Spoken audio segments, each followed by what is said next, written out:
আসসালামু আলাইকুম রহমতুল্লাহ। ওয়ালাইকুম আসসালাম রহমতুল্লাহ। বাংলাদেশ জামাতে ইসলামের একজন গুরুত্বপূর্ণ দায়িত্বশীল হিসেবে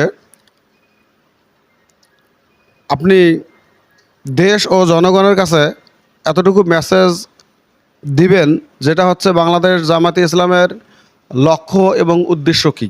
আমরা এ বিষয়ে আপনার কাছ থেকে বিস্তারিত জানতে চাই। আলহামদুলিল্লাহ, ভাই যে প্রশ্ন করেছেন, প্রশ্নটা অত্যন্ত গুরুত্বপূর্ণ। তো প্রশ্নের উত্তর হচ্ছে, আল্লাহর এই জমিনে আল্লাহর দ্বীনকে কায়েম করার মাধ্যমে আল্লাহর সন্তুষ্টি অর্জন। আল্লাহর সন্তুষ্টি অর্জন করতে গেলে আল্লাহর জমিনে আল্লাহর দ্বীনকে কায়েম করার প্রচেষ্টা থাকতে হবে, প্রচেষ্টা অব্যাহত রাখতে হবে, এবং যতক্ষণ পর্যন্ত না আমরা আল্লাহর এই জমিনে দ্বীন কায়েম করতে না পারি, অতক্ষণ পর্যন্ত আমাদের প্রচেষ্টা অব্যাহত থাকবে। এই হিসেবে আমরা সবাই